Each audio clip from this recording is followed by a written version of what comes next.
Nous sommes le 9 avril 2022. Il est 4 heures du matin sur Akhbar al-Bled. Ramadan Karim et bienvenue sur votre chaîne préférée.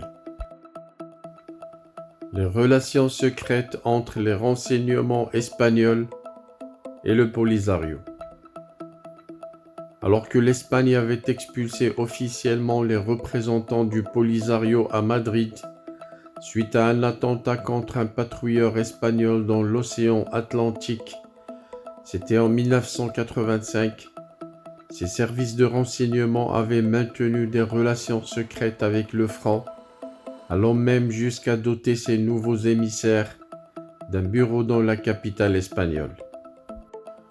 Avant de détailler le sujet, n'oubliez pas de vous abonner sur Akhbar al-Bled et surtout n'oubliez pas de cliquer sur la cloche pour être sûr de recevoir à chaque fois qu'il y a du nouveau sur la chaîne un bip qui vous avise et qui vous y invite pour être les premiers à consulter.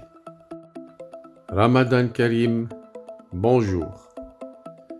Comme pour ses liens avec le Maroc, les relations entre l'Espagne et le franc Polisario ont connu de nombreuses vicissitudes depuis la création du mouvement séparatiste en 1973.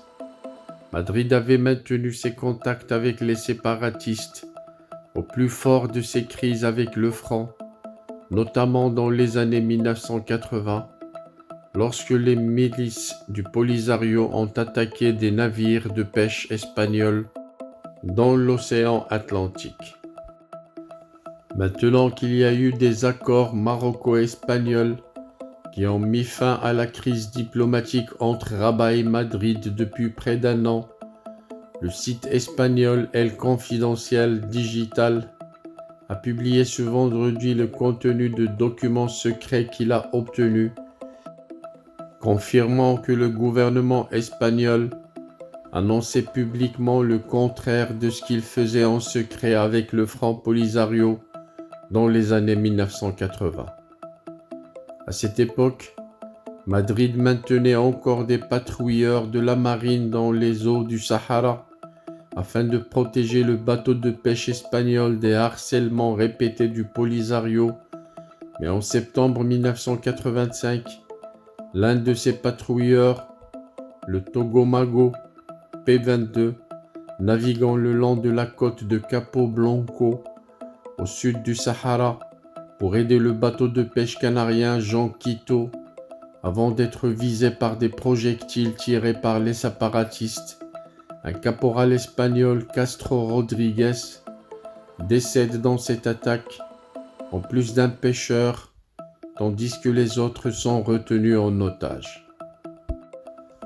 La société espagnole est alors furieuse et consternée. Toutefois, le gouvernement espagnol, alors dirigé par Felipe González, n'agit pas avec fermeté. Il préfère négocier avec les séparatistes pour libérer les otages. Transférés à Tindouf en Algérie, ils ne sont libérés que le 28 septembre suite à une médiation algérienne. Le gouvernement espagnol émet alors un décret pour expulser la représentation permanente du Polisario en Espagne, alors dirigée par Ahmed Bukhari. Officiellement, les relations venaient d'être rompues avec la race que l'Espagne n'a jamais reconnue, mais le décret n'est appliqué que dans la nuit du 1 au 2 octobre 1985, après que la police se soit rendue dans un hôtel accueillant un dîner en l'honneur du représentant du Polisario. Ahmed Bukhari est alors conduit à l'aéroport de Madrid-Barajas pour être expulsé. Et bien que l'attaque du Polisario ait fait des victimes, la justice espagnole n'ordonne pas l'ouverture d'une enquête contre les milices du franc, contrairement à l'affaire de l'organisation basque ETA qui réclamait l'indépendance du Pays basque. Selon les informations obtenues par El Confidencial, à partir de documents espagnols classifiés, les renseignements espagnols à l'époque avait toutefois reçu des instructions de rétablir secrètement le contact avec le Front Polisario, malgré la récente rupture. Ainsi, 2 agents du Centre supérieur d'information de la Défense, ancienne agence de renseignement de l'Espagne devenue le Centre national de renseignement, s'étaient rendus à Genève pour tenir une réunion secrète avec les représentants permanents du Polisario à Vienne.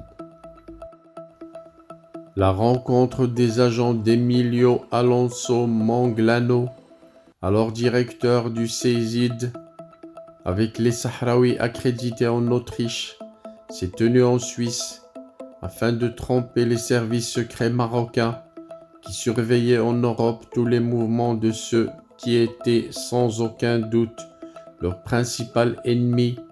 Ainsi, ni Berne ni Washington n'ont été informés de la sombre rencontre tenue à l'hôtel d'Angleterre au bord du lac Léman.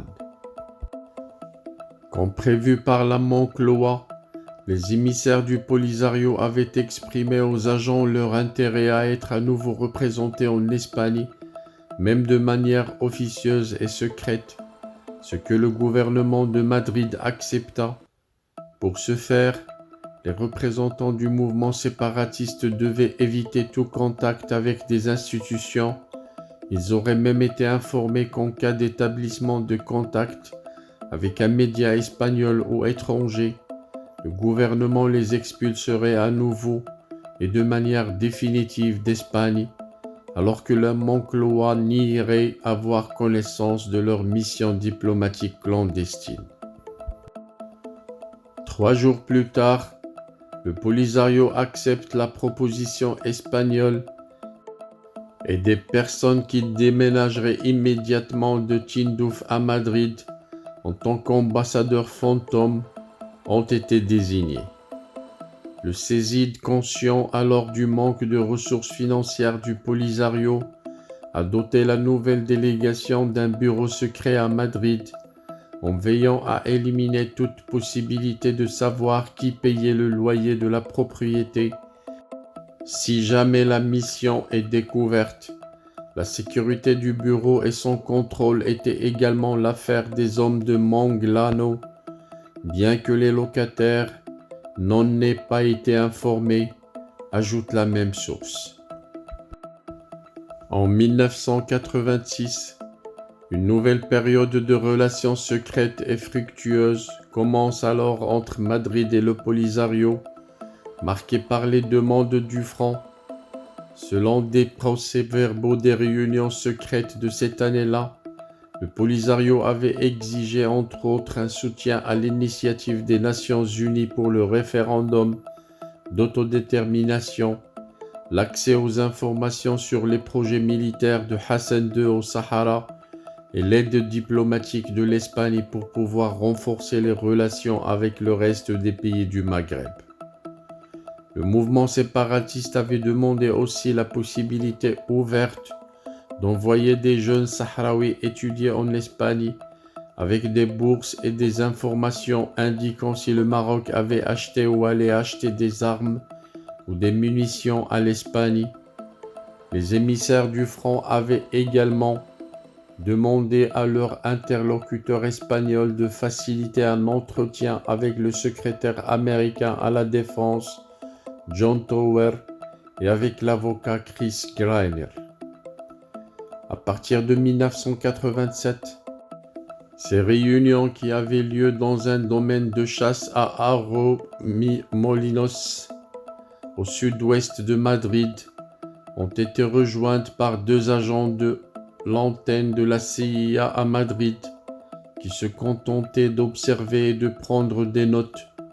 Les documents indiquent que certaines de ces réunions avaient été marquées par la présence de Mohamed Abdelaziz, alors secrétaire général du Polisario.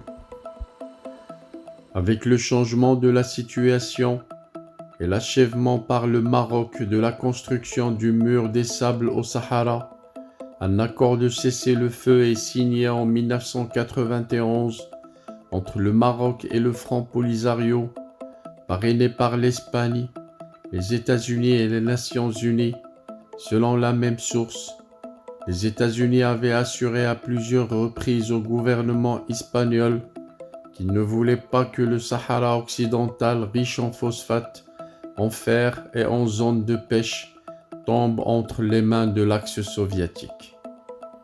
Après de nombreuses années, le ministère espagnol de l'Intérieur, dirigé par le ministre Alfredo Pérez Rubalcaba, avait reconnu 90 pêcheurs et mineurs espagnols comme victimes d'actes terroristes du Polisario, mais 300 autres victimes espagnoles n'ont toujours pas été reconnues comme victimes du terrorisme, malgré les revendications de l'Association canarienne des victimes du Polisario, créée en 2006 à Las Palmas.